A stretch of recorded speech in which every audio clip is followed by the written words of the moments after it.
नाज़रीन इस वक्त एक जानिब तो अफगानिस्तान का महाज गर्म है और किसी भी लम्हे जंग का आगाज हो सकता है, तो दूसरी तरफ भारत ने भी महाज गर्म कर रखा है। भारत की तरफ से नो टर्म्स, भारत की तरफ से तैयारियां और आज मकबूजाबादी से LOC के अक्रॉस जो डेवलपमेंट सामने आई है, वो डेवलपमेंट इस जानिब एक क्लियर इंडिकेशन है कि मई 2025 का पाक इंडिया क्लैश, जो कि एक फुल फ्लेज वॉर में कन्वर्ट नहीं हुआ था, जिसमें ट्राई सर्विसेज इन्वॉल्व नहीं हुई थी, इस मरतबा ना सिर्फ भारत अपनी तीनों सर्विसेज को इन्वॉल्व करने जा रहा है, बल्कि एक लॉन्ग टर्म वॉर जो है वो पाकिस्तान के खिलाफ भारत की तरफ से वेज की जाएगी। ये डेवलपमेंट्स इंपॉर्टेंट हैं भारत ने और दूसरी तरफ अफगानिस्तान वाली साइड जो है, दोनों ने इस वक्त बाज़ाब्ता तौर पर जंग का आगाज़ कर दिया हुआ है और ऐलान कर दिया है पाकिस्तान पर चढ़ाई और एक इंतहाई गैर मामूली सी सूरत हाल, जिसमें बाज़ाब्ता तौर पर टू फ्रंट वॉर जो है वो पाकिस्तान को लड़नी ही लड़नी है और इस बात का इदराक पाकिस्तान को है। अब सवाल ये भी है कि इस्तांबुल में होने वाली टॉक्स और पाकिस्तानी वफ्द को एयरपोर्ट से वापस बुलाना, तालिबान का थोड़ा सा लचक दिखाना, पीछे हटना, क्या ये जंग की तैयारियों के लिए they are trying to buy time? इस चीज़ को भी पाकिस्तान को जहन में रखना होगा। मैं सारी डिटेल्स आपके सामने रखता हूँ और 3-4 ऐसी डेवलपमेंट्स हुई हैं अफगानिस्तान से। सिराजुद्दीन हक्कानी ने भी एक स्टेटमेंट दी है जिसे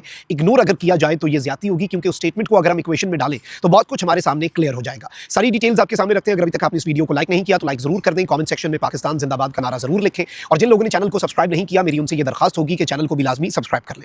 नाज़रीन इकराम, सबसे पहले तो मैं आपको ये बताऊं कि भारत के जो मिनिस्ट्री ऑफ एक्सटर्नल अफेयर्स है, उसके तर्जुमान ने आकर ये स्टेटमेंट दी है कि पाकिस्तान के खिलाफ अफगानिस्तान के साथ इंडिया जो है वो फुली खड़ा है और on going tensions with Pakistan में इंडिया स्टैंड्स विद अफगानिस्तान। और एक और इंटरेस्टिंग चीज़ मैं आपको ये बताऊं कि इंडिया ने ये ऐलान तो कर दिया था कि हम काबुल में जो परमानेंट अपना हमारा टेक्निकल मिशन है उसे एम्बेसी का दर्जा देंगे, लेकिन जिस दिन पाकिस्तान और अफगानिस्तान के दरमियान टॉक्स फेल हुई, उस दिन इंडिया का जो टेक्निकल मिशन इन काबुल है उसने ऑफिशियली अनाउंस किया कि now we are an embassy. हम इंडिया के अंदर अब अफगानिस्तान के अंदर इंडिया की एम्बेसी है। तो इन चीज़ों को अगर हम कनेक्ट करें, और पाकिस्तान ने इस हवाले से ऑन द रिकॉर्ड पाकिस्तान के मिनिस्टर फॉर डिफेंस ने अरब न्यूज़ को यह बताया है कि वी हैव द एविडेंस कि तालिबानी रिजीम जो है उनकी सहूलतकारी इस वक्त इंडिया कर रही है और इंडिया की तरफ से उनकी सहूलतकारी भी की जा रही है और पाकिस्तान के साथ जो मुज़ाकरात हैं उन्हें नाकाम करने में, उन्हें सैबोटाज करने में भारत का हाथ है।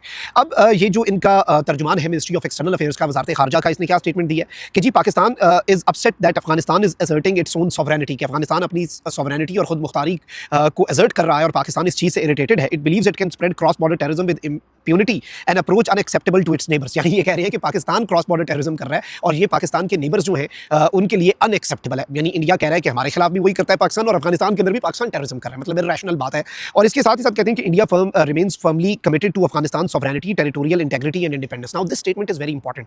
पूरी दुनिया के अंदर सिर्फ इस वक्त एक मुल्क है जो तालिबानी रजीम के साथ खड़ा हुआ है, कहता है कि हम उनकी खुद मुख्तारी, उनकी सरहदों की हिफाजत जो है उस मामले के अंदर we firmly stand with Afghanistan. अब ये जो नुकता है इसे आपने जहन में रखना है। इसके साथ साथ जो इंडिया है वो अपनी तैयारियां तो कर रहा है। आपको पता है कि नोटम्स पर नोटम्स जारी हो रहे हैं, पाकिस्तान ने भी नोटम जारी कर दिया हुआ है, पाकिस्तान अपनी तैयारियां कर रहा है, because we have to actually stay alert for the enemy. और हमने बिल्कुल भी इंडिया की धमकियों को, इंडिया की तरफ से बढ़ के और तमाम तर चीज़ें जो है उन्हें लाइटली नहीं लेना। हमने अलर्ट रहना है, हमने शेर आया के मिसदाक बिल्कुल भी नहीं सोना और ना ही हमने ये देखना है कि हमें एरियल सुपीरियरिटी हासिल थी। मई 2025 के कॉन्फ्लिक्ट में हम जाग रहे थे और हमने इंडिया को भरपूर जवाब दिया, तो अब जो है वो हम इस सारे मामले के अंदर कुछ भी कर सकते हैं और हम जैसे वो खरगोश की तरह सो जाएं कि कछवा जो है वो चल रहा है और हम जीत जाएंगे रेस, तो ऐसा होता नहीं है। अब हुआ यह नाज़रीन इकराम कि एक और डेवलपमेंट है जिसे पाकिस्तान की इंटेलिजेंस एजेंसीज ने बहुत ज़्यादा अहमियत दी है और इस एक डेवलपमेंट की बुनियाद पर भी हम ये समझ सकते हैं कि इंडिया एक लॉन्ग टर्म वॉर जो है, एक लंबी जंग, एक फुल फ्लेज जंग जिनमें तीनों सर्विसेज, एयरफोर्स, आर्मी और this time navy as well, वो इन्वॉल्व हो, India is preparing for that. खबर यह है कि the Jammu and Kashmir government has informed the assembly that 40 bunkers have been completed in the border villages while 162 more are expected within the next 4 weeks। यानी कि India ये कह रहा है कि बॉर्डर विलेजेस के अंदर हमने 40 बंकर जो है वो मकबूजाबादी में LOC पर पाकिस्तान के साथ लाइन ऑफ कंट्रोल के अक्रॉस हमने 40 बंकर्स फुली तैयार कर लिए हैं।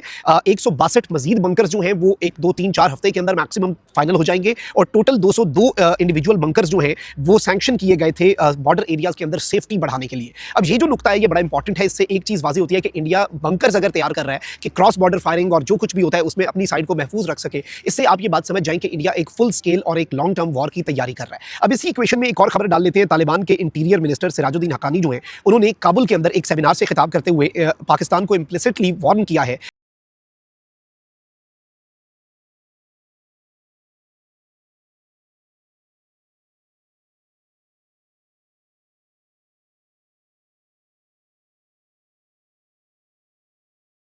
कि Afghanistan would retaliate forcefully if it were to be attacked. अगर अफगानिस्तान के ऊपर अटैक होता है तो अफगानिस्तान रिटेलिएट करेगा और पूरी ताकत के साथ करेगा। Afghans have been tested on the battlefield. इन्होंने कहा कि हमें भाई जंग के महाज के ऊपर हम टेस्ट हो चुके हैं। Although we don't have long range missiles and powerful weapons, our determination and will are strong and we can overcome any situation and achieve victory. अब इन्होंने नाज़रीन इकराम इनके ऑफिस ने ये वीडियो जो है सेमिनार की ये रिलीज भी किया। कहते हैं कि हमारे पास लॉन्ग रेंज मिसाइल नहीं होंगे लेकिन हमारे पास विल है, हमारे पास डिटर्मिनेशन है, हमारे पास नीयत है और हम उसकी बुनियाद पर जंग लड़ेंगे और जीतेंगे। अब इनके पास विल है क्या? जो खतरनाक चीज़ है, भारत वाली डेवलपमेंट से भी ज़्यादा जो हमारे पास खबर आई है वो ये है है कि इस वक्त तालिबानी रिजीम भी काबुल यूनिवर्सिटी के अंदर, और इसे अफगानिस्तान का अपना मीडिया रिपोर्ट कर रहा है, ये कोई छोटी चीज़ नहीं है। खबर क्या है? खबर यह है कि काबुल के अंदर काबुल यूनिवर्सिटी में इन्होंने कैंप्स बनाए हैं वॉलंटियर्स के लिए कि भाई हमने पाकिस्तान में खुदकुश बमबार भेजने हैं। ये टीटीपी की मैं बात नहीं कर रहा, आई रिपीट, ये तालिबानी रिजीम और टीटीए जो तहरीक तालिबान अफगानिस्तान है उसके हवाले से मैं आपको ये बता रहा हूँ। अब ये कह रहे हैं कि वहाँ पर ये नॉन स्टेट एक्टर्स के तौर पे उन्होंने पूरी जिंदगी गुजारी ना, ये एक स्टेट नहीं है, इनकी आर्मी मर्सनरीज हैं, ये किसी मुल्क की फौज की तरह एक्ट नहीं कर सकते, इसीलिए मुज़ाकरात के अंदर भी रैशनल बात करते हैं, इलॉजिकल बात करते हैं, कभी डॉलर डॉलर मांगना शुरू हो जाते हैं, कभी कुछ करते हैं, कभी कुछ करते हैं।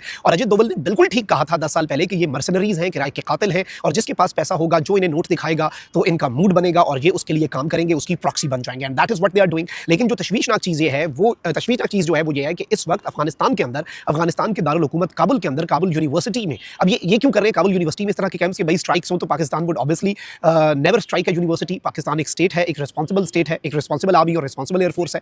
हम सिविलियन कैजुअलिटीज़ और कोलेटरल डैमेज और इन तमाम तर चीज़ों को बहुत ख्याल रखते हैं। फिर हमारे पास टेक्नोलॉजीज़ भी हैं कि हम बिल्कुल हाई प्रिसीजन स्ट्राइक्स कर सकें।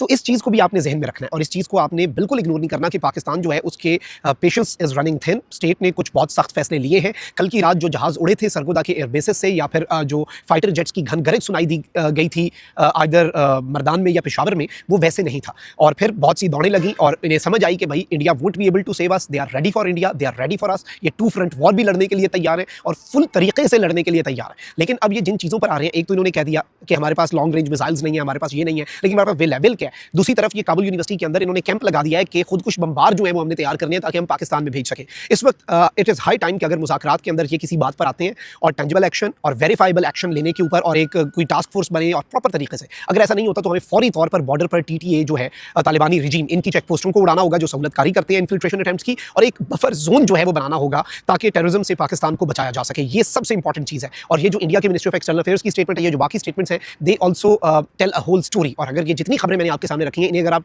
एक इक्वेशन में रखें या फिर डॉट्स कनेक्ट करें या फिर पजल के मिसिंग पीसेस के तौर पे इन्हें इमेजिन कर लें, तो पूरी पिक्चर आपके सामने क्लियर हो जाएगी कि होने क्या जा रहा है और हो क्या रहा है। अल्लाह निगहबान, पाकिस्तान जिंदाबाद।